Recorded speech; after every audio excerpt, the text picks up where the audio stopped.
Did Marie Antoinette really say, "Let them eat cake"? Or is it one of the greatest misunderstandings in history? Are you ready to explore the life of one of France's most controversial queens?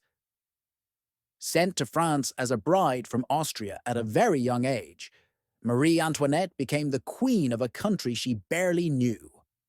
While she lived in luxury and grandeur within the palace, the people outside were suffering from hunger. But was Marie Antoinette truly this cruel, or have the events been exaggerated? To find out the truth, let's dive deep into her story from beginning to end. Marie Antoinette was born on November 2nd, 1755, in Austria.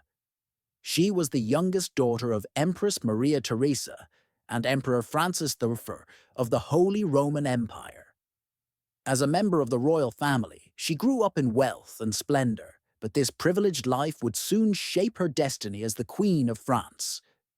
At the age of 14, she was sent to France to marry Louis Auguste, the Dauphin of France, as part of a political alliance. Barely a teenager, she left her homeland to join a royal family she had never met and became known as Marie Antoinette in her new country. Yet this marriage wasn't merely a union of two young people. It was a strategic alliance meant to solidify the power of two great dynasties, the Habsburgs and the Bourbons. From the moment she set foot in the Palace of Versailles, Marie Antoinette attracted attention. Her beauty, elegance, and charm made her the center of attention at court. However, the people of France viewed her with suspicion, seeing her as the foreign princess. They never fully accepted her as one of their own, scrutinizing her every move.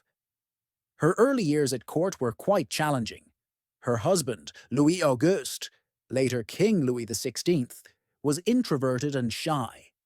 In the first years of their marriage, they were childless, leading to rumors about Marie Antoinette among the public. Some even claimed that she was failing in her duties as queen because she couldn't provide an heir. During this difficult period, Marie Antoinette turned to entertainment and luxury to escape the dullness of court life and to cope with her loneliness. She organized lavish balls at Versailles, wore the most expensive dresses, and adorned herself with extravagant jewelry. She was also known for her love of gambling and extravagant spending, but her luxurious lifestyle coincided with a period of severe economic crisis in France. As the people suffered under high taxes and famine, the Queen's extravagant spending angered the public. They began to call her Madame Deficit, blaming her for the nation's financial troubles.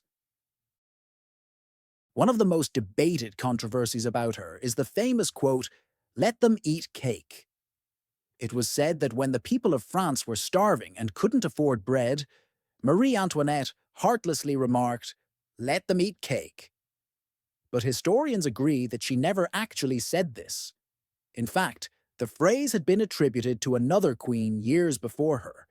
Still, the story stuck, further cementing her image as an out-of-touch and heartless monarch. By 1789, the French Revolution had erupted, and Marie Antoinette became the symbol of all that was wrong with the monarchy.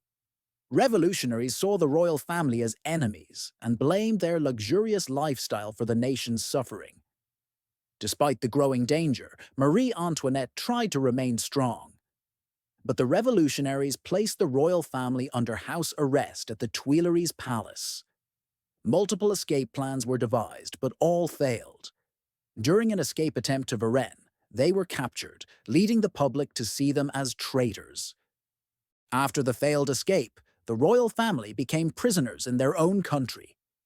Marie Antoinette was separated from her children and held in solitary confinement. In 1793, she was put on trial, accused of treason against the nation. During the trial, she maintained her composure and dignity, but the verdict was predetermined. She was sentenced to death by guillotine. On October 16th, 1793, amidst the jeers of the Parisian crowds, she was led to the guillotine.